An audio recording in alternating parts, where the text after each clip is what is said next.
before we start talking about the data, Hmm. we think we have to have a clear understanding of the business processes. And I think that is so important. So we understand where the handoffs are, who's using the data, where is it, how is it being acted upon, where's the data when it's at rest. And to do that, we've got to make sure that these individual departments are all having that business process assessment. Your data has secrets. Secrets that could change everything if you only knew where to look. Welcome to the Data Secrets Podcast. Welcome to the Data Secrets Podcast, where we uncover how business leaders crack the code, find truth in their data, and turn insight into action. Today's guest is Brian Benn, the CIO of Clark Atlanta University and former CIO of the Atlanta Housing Authority. He started his career at NASA as a software engineer, and he's passionate about people and creating digital equity. Brian, welcome to the podcast. Thank you. It's great to be here this morning. Awesome. Well, thank you for taking the time. What was it like launching your career at NASA? That's amazing. Well, honestly, when I first stepped into that role, I didn't think as much of it as I do now. But what it did provide is it just provided me that immediate confidence and almost that courage because you had to have a level of competence to be able to work with that type of those type of colleagues. And I thought I was a pretty bright guy, but as soon as I started working there, I realized that I was really regular, which was a good thing, realize because it kind of engenders that approach to let me get more competent, let me be better, and then that brings that confidence, and obviously you have to have that courage, and it kind of helped me combat the some imposter syndrome that some of us all deal with still. So starting my career off at such a high level kind of catapulted me and kind of made me ready for anything, if you so to speak. Yeah, that's amazing. So walk us through your journey from that experience at NASA to where you are today. So I was at NASA for a few years. I was actually co-oping with NASA, interning with NASA when I was in university. After that, I worked with them, I think, for about 5 years. Then I started with Accenture. It was actually Anderson Consulting at the time. So I was doing a little consulting work. After that, I worked with Cisco for a while. Then with some buddies, some university buddies of mine, we started our own IT consulting firm for a while. It was pretty viable for a while. Then it was hard to compete with that construct where the people we were competing against had the infrastructure to bring in those resources, especially when things started happening offshore. And I don't think we Mhm. necessarily had the infrastructure set up to be able to compete with that type of paradigm. It was exciting. I think I could have done it, but having a wife and two kids, I was like, okay, well, let me get something that I know is going to work. Is going to be steady. So I missed that challenge, and it did. It was viable for a while, but jumped back into the workforce. I think that's probably when I came back. I think I came back to Cisco, and then I was with Cisco for a while. Then was thrust into some leadership roles there and came over to Atlanta Housing, where I was in a leadership role there, reporting directly to the chief information officer. Left that organization for a couple of years to lead MCIC Vermont, which is a medical malpractice firm, lead that IT department. And then my former CIO left Atlanta Housing, and I guess you can go home again. So that opportunity opened up. I had led more than half of the team when I was there, and so it was easy to go back. There was no learning curve, and really was excited to go back and lead that organization.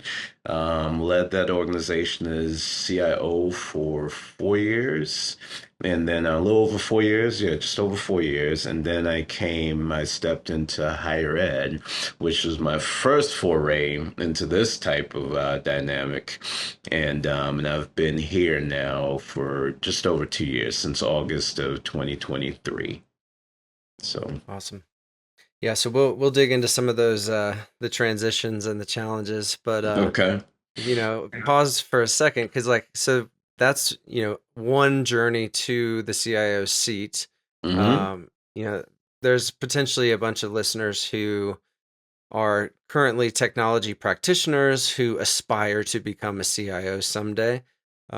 What advice would you give to them kind of as they plot their path to the CIO role? I would say that, well, the technology is easy for a lot of us in this field. I did computer science and math undergrad, so tech just comes easy. Started as a developer at NASA and what have you. But it's really more about a couple things for me. It's continuing to learn, continuing to grow, especially in a field that's so dynamic. You don't have to know everything, but you need to understand different dynamics, whether it's networking, different aspects of technology, whether it's the data, whether it's development. You need to have a good understanding of how it all works together, how it can support an organization by having so you need to be able to strategize, and you need to, the biggest part, the most important part for me is the people aspect of it, Hmm. leading people and understanding the investment required in those relationships, both horizontally and vertically. And so having those healthy relationships, I had a mentor of mine that told me before, he said, Brian, you'll get that job because of your competence, but you'll keep that job and thrive in that job because of relationships. And there's a That's good. transactional component to every engagement, every opportunity, every relationship. But when it's more relational and not just transactional, we get the best outcomes. The one thing I'll add about the ad is make sure that you have a mentor and a sponsor. And those are two different things. A mentor may or may not be in your field, but will lead you, tell you how to navigate some of these waters.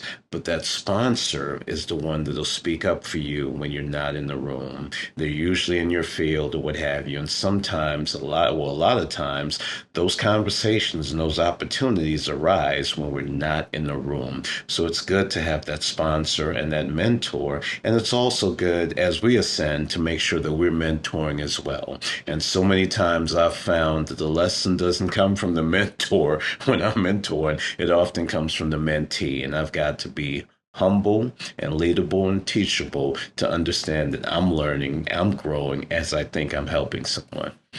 Love that. Yeah, so as you transition from the housing authority to Clark Atlanta, what was surprisingly similar or very different about leading technology in those two contexts? Well, I think a couple of things. I think we all are talking the same things no matter what your industry, no matter what size your team is, or what have you. We're all talking cybersecurity and we're all talking digital transformation. For us, that digital transformation is simply that symbiotic relationship between people, processes, and technology. Hmm.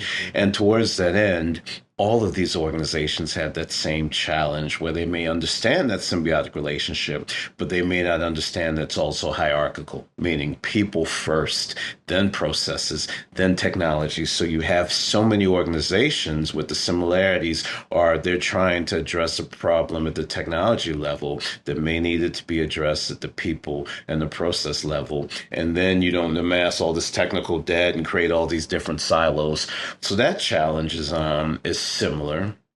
Making sure that you have to be strategic, making sure you understand the organization that you're working for, understand the business side of it. And both of these dynamics, whether it was Atlanta Housing or whether it's here at Clark Atlanta University, in order for me to thrive, it's not just about those relationships, which is primary that I talked about before, but it's also understanding the business. It's also understanding and knowing those leaders and knowing what their needs are. And once I know what their needs are, we can better leverage technology and harness technology to accommodate them or help them achieve those strategic goals. So I think there are a lot of similarities, many more similarities than people identify when they go from position to position, especially as you ascend as a leader and you understand it's about those relationships, it's about understanding the business, and it's about being strategic, not just an independent strategy, but a strategy that's supportive of and anchored by that overarching strategy. Nice. So at Clark Atlanta, I imagine you have quite a number of stakeholders. You have students that you're serving, alongside the faculty, but then you are serving the faculty as well. And then, I imagine there's the community and alumni and many other things. So like how do you think about who your customer is, and how you go about serving them? Well, so you're spot on in terms of the different personas. We've got the student that we're trying to help. We are a customer service entity in terms of we have our internal customers, all those other business units. We even have the parents that we're ultimately trying to help. And one thing that makes this dynamic even more interesting is I equate Clark Atlanta University to a small town in terms of the fact that we have a police station, we have a museum, we have several residence halls, a dining hall, a football stadium, a basketball arena. So that goes back to my point about how important it is to understand what the business is and what those needs are so that we can better serve. I need to understand. Oh, and then while this is happening, we've got all this acreage. It's a lot of property. Then we've got 1600s cameras tied in with the city of Atlanta. So who we're serving depends on what that need is at the moment. What's the obviously we have our operational, our day-to-day things where we're making our investments, our OpEx and what have you, and that's keeping the lights on. But as we want to be forward thinking and we want to increase and we want to enhance that end user experience, the end user being the students, we want to enhance the teacher's ability to leverage technology and create a dynamic learning experience. And it's a research, an R2 research institution. So we want to make sure that we set up a construct where our bright professors and PhD professors that want to do research have the bandwidth, have the access, have the security, and have that playground so they can do what they need to do. So that, of course, brings in segmentation and some of those challenges. So yeah, it depends on we're serving everybody, and I guess the squeaky wheel gets the oil, but we're also looking at this strategically, and we have things prioritized and force rank. So while we're doing those day-to-day operations, we can continue to follow that strategy and making sure that we're meeting all the varying needs. That's good. Yeah, and I imagine there's also a lot of partnerships. I remember when I was at Georgia Tech studying electrical engineering, some of my best buds were actually Clark Atlanta students who were in my Hmm. labs at Georgia Tech. So yeah, that's pretty cool. So thinking about the data underneath the city, or above the city in the cloud, right? However you want to think about it, but there's a lot of data being thrown off, Hmm. of Hmm. this such a dynamic environment. So what Right. how do you think about wrangling that data, both from a technology standpoint, but also process and people, maybe if you want to explain how your team is organized and to try to make sense of all that data, but just give us a brief picture of the that landscape on the technology side. Well, so I'm glad that you made this point regarding data because whether we're talking about any dynamic technology, whether we're talking Gen AI, that's all the rage right now, Hmm. predictive analytics, Internet of Things, or machine learning, or just AI in general that's been around for years, for any of these dynamic technologies to be maximized and really realized, it all comes down to the accuracy and accessibility of the data. So that is the new oil, the water, if you will. And so it's so important that we have that single source of truth.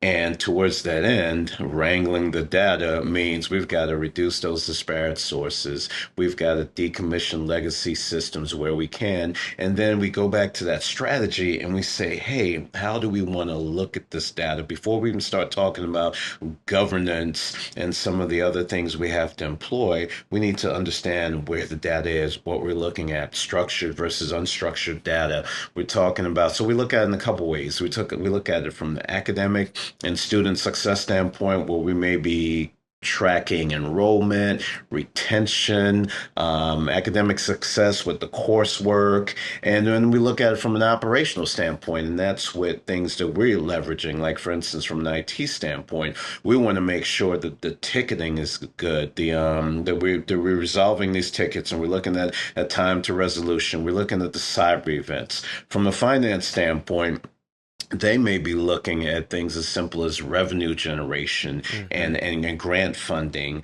From a risk and compliance standpoint, where we're talking about the legal department, the compliance department, and the finance department, the IT department coming together, we're looking at IT audits, we're looking at accreditation. So it's just several things to look at. Even the institutional advancement, that division may be looking at the alums and what we're doing with them to re-engage them and what's that giving look like. So there's so much stuff that we're tracking, but again, to do it effectively, we've got to be able to make sure we've got that single source of truth so we can access it accurately, and then we can leverage it for those data-driven decisions. And it's a much bigger job that begs for some strategic approach, some force ranking, and then that governance around it as we're employing it. And of course, with governance, we're talking about access controls Mm-hmm. and all the and we can drill down. But yeah, so that's where it's daunting but exciting at the same time.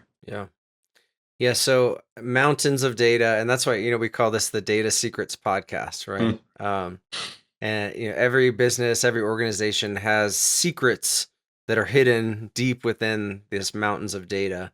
And it's our job to either with our own hands or with the power of our team to go bring that data out of the different silos, pull it together into a common source of truth so that we can start to tell those data secrets. um, so as you think about your time at either, so stories from your past or from your current role, um, what are some stories that you have about maybe an insight that surprised you in the data or a way that you kind of led the team to extract those secrets? One of the biggest things that helps me today, Hmm. that helped us, whether it's Atlanta Housing or even helps us now with enterprise information management, is before we start talking about the data, Hmm. we think we have to have a clear understanding of the business processes. And I think that is so important. So we understand where the handoffs are, who's using the data, where is it, how is it being acted upon, where's the data when it's at rest. And to do that, we've got to make sure that these individual departments are all having that business process assessment. It helps with business continuity. It helps when there's retention. It helps with succession planning. It just undergirds that digital transformation. That goes back to us talking about the fact that it's not just a symbiotic relationship, it's an hierarchical relationship where you talk about the people first. So once we understand the business and the business processes and they're identified, you may have a business department or a business unit that says, well, we don't have those processes. Well, yes, you do. You have something that you do regularly. Hmm. We just need to make sure it's documented, and we need to make sure there's consistency with the other units. And we also need to make sure what the handoff is and what that looks like. And then we can start talking about the governance and the access control and all those things before we even start talking about technology. So I think it's so important for us, and we get our best outcomes when we undergird this with the business process assessment, and then we also leverage what we call capability based planning. That's all based on the data, how it moves, where it moves. It helps us secure it better. It helps us identify it. Of course, you can't even secure it if you can't identify it, but it also stops us from being duplicative by having different silos, using different things. Because at the end of the day, our users, our internal customers, just want that convenience. They just want access to whatever. So if Johnny has to set up an Excel spreadsheet, if somebody's over there, Sally's using an Access database, who knows what Billy has over there behind the wood pile. At the end of the day, they're just all trying to be successful with their job. So it's incumbent upon us to make sure that they're doing this business process assessment, that we're not being duplicative, that we're being fiscally responsible. We're saying, well, this is what a handoff is, this is where the actors are, and this is how we're going to address it. But it also has to be done in a construct where they understand you're trying to help them be better at their job. And within all of that, what we're really trying to do is still make sure that the data is secure, because that is primary. Yeah.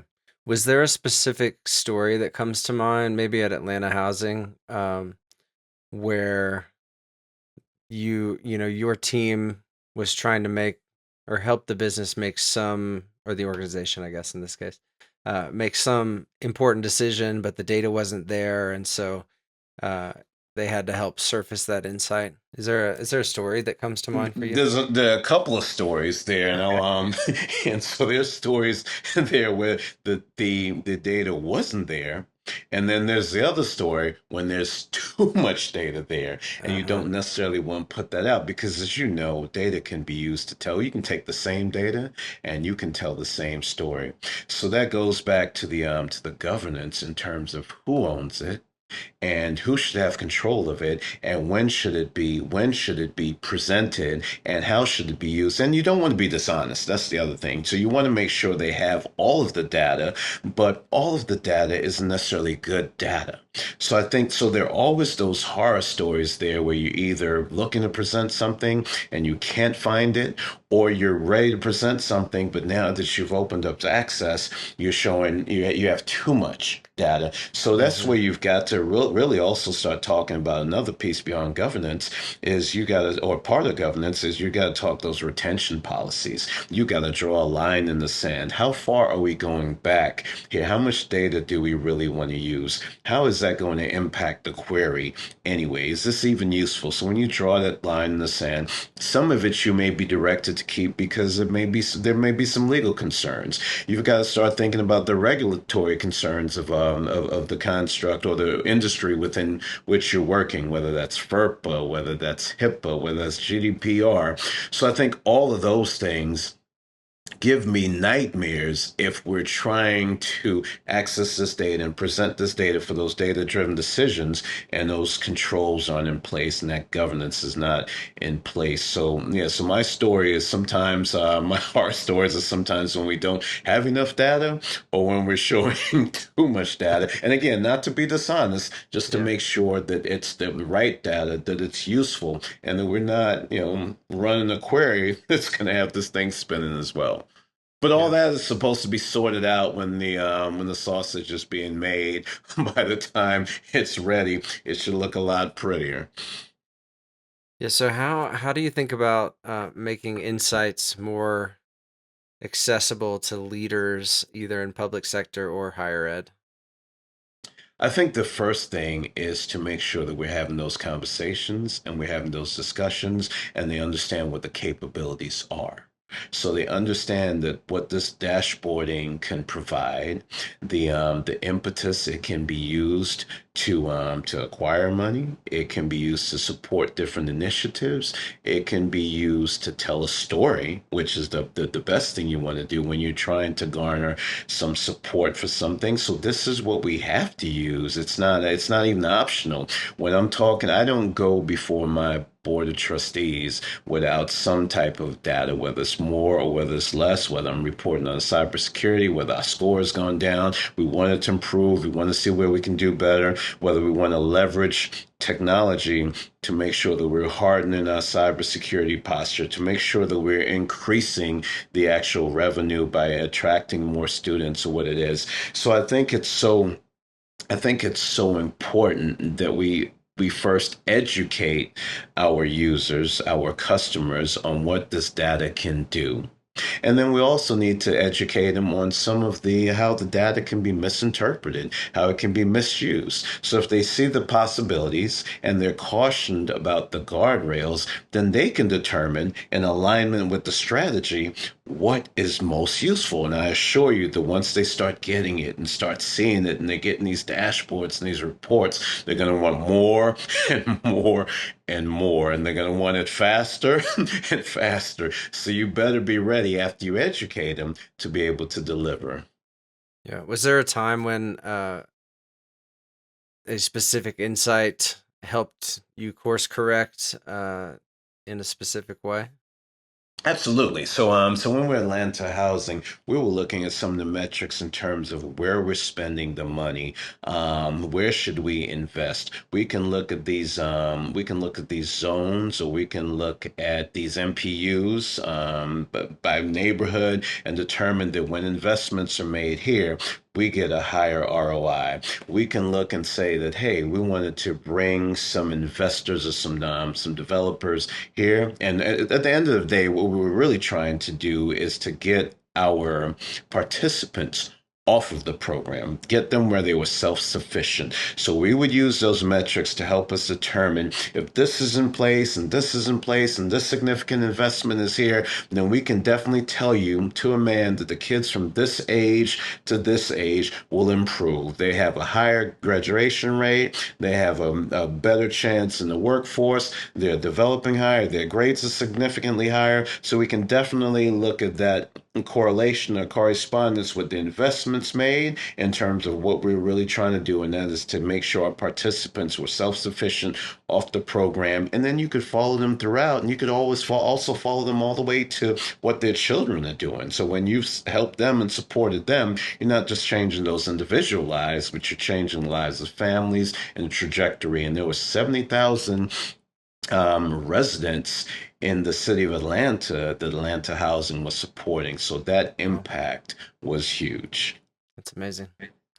Um, well, cool. Let's start to land the plane with our lightning round, the Okay. KPI corner, metric Okay. mystery theater. And so, here we're going to talk about a series of KPIs. Either, we can focus on higher ed or the housing authority, either way. But what is a fundamental KPI that all leaders should keep an eye on? In higher ed, I would say a fundamental KPI is that graduation rate, because Mm, we don't really care as much about the number of students coming in per se as are they graduating, and are they graduating on time. So I think a fundamental is that graduation rate is fundamental. mhm. I think also making sure that there are improvements in terms of their GPAs, making sure that GPA looks good. Even from a GPA standpoint, you want to make sure it's going in the right direction. If you have a GPA that's 3.5, 3.4, that's not a bad GPA. But if it started at 4.0 and is trending downward, Mm, then you've got to look at that also. So you've got to look at KPIs like graduation rate, GPA, but also the trending associated with it. yeah. Is graduation rate, is that a cohort based thing where it's like of all the students who came in fall of 2025, that's your denominator, and then whoever graduates, that's your numerator, or how do you Yeah, calculate that? I think, and you can look at it several ways. It depends on how you're trying to parse it. You'll have it broken down in all those different ways. You'll have it broken down by school. You'll have it broken down by individual. You'll have it broken down by demographic. One of the things we can even do is we can even tell you if students from the Northeast seem to do better, or students that are right here at home seem to do better, or international students seem to do better, or students that are participating in sports seem to do better. One of the things we obviously want to know is that the students that are leveraging the academic help and the tutoring, obviously we want to see that they're doing better. And again, we want that trending to be headed in the right direction. Yeah, yeah. What about vanity metrics? So metrics that feel good but might not mean a whole lot. One of the things that we were hearing about is that there were over 40,000 applicants over the last couple of years to CAU. Now, while that looks really good, and I think that's telling, that's good that you have over 40,000 applicants. The reality is, with it being a small private research institution, we're taking in about 4,100 to 4,300 students every year. Oh, we have. Oh, that's really the student population. Hmm. So whether you have 40,000 applicants or not, that's a vanity metric. It Yeah, sounds good. One thing I will say is it does afford you that opportunity to be more selective yeah, and to get a higher quality student. But in terms of brass tacks, that's more of a vanity metric, in my opinion. sure, sure. My colleagues may say differently, but being closely associated to the data, that's a vanity metric, and we'll keep hearing about it. Sounds good, but 1/10 of that 40,000 is what the student population really is. Wow. Yeah, to me that sounds like a lot of work to go through all of those. It's like, are they the right 40,000, or would you Right, rather just have the right, right 10,000 apply or that sort of right, thing? Yeah, that right, makes a lot of sense. right. What about a the weirdest KPI that you've come across? The where this KPI is probably around something like it definitely has to do with the student it would be a student demographic for me. It would be and some of these times sometimes these are scholarship based. When you have a student that might stutter, that might be a female from so it's not so it's weird in that it has all these different variables and Mm. sometimes I wonder, well, why are we tracking that? But we can, so let's do it. So I mean, it's yeah, it's Okay, so like yeah, I don't weird want to. demographic attributes about that you guys are tracking. Right. So That's why do we interesting. care that this student has yellow hair and stutters and but again, Yeah, I have a lot of respect for mine. I will be clear. I have a lot of respect for my colleagues and I sure. actually learn from some of the things that they actually track. And I say, oh, now it may not be a big sample size, and it kind of makes me laugh and it's intriguing, but Hmm. I'm sure there's some method to the madness that will sort itself out as these Yeah, projects mature. yeah, that's funny. Yeah, has freckles and plays the flute. It's like Right, right. A freckled fruit player that's vegan. yeah, yeah, that's interesting. All right, a little bit more of a serious one, but what would you say is the North Star metric, or a North Star metric in your world? I would absolutely continue to say that the North Star metric or North Star metrics would be around that graduation rate. And Hmm. then I would also like to follow that persona, follow that student into their career. These are even some of the things that you will see US News and USA Today using when they're ranking these different universities in terms of how successful, not just were they when they were at school, but how successful have they gone on to be? Are they in the C-suite and what have you? And being able to track those metrics, align them with the course of study they took, I think is helpful.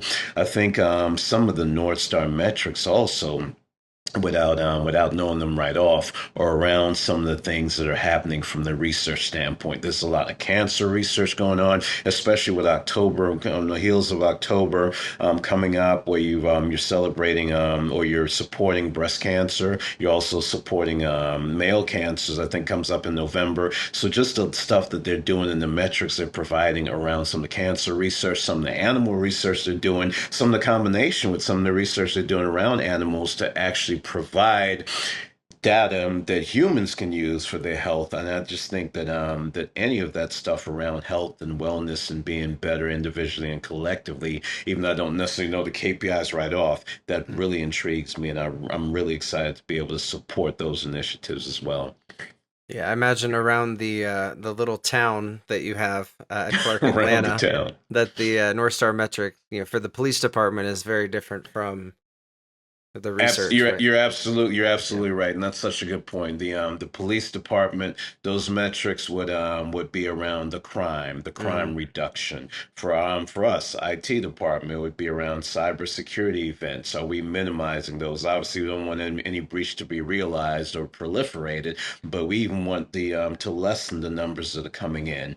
From finance standpoint, that would be obviously different in terms they would be looking at different revenue generators, or what's the pricing, the tuition, how has that helped? How has the increase in the student population helped with the tuition and what have you? So that definitely, as we traverse this city to the CAU, Yeah. that's going to look different. I'd be real interested in terms of what they're tracking from the museum standpoint. I hear lot of dollars and so forth. Well, what's that artwork look like? Do you sell any of it? So there's so many opportunities there. And even when we go to the sports programs, you can Mm-hmm. imagine the different interpolations in the way that the data can be extrapolated from that standpoint. So yeah, Yeah. that's the one exciting part and daunting part about being in a small town and all the different things you have to track with the different departments. Yeah.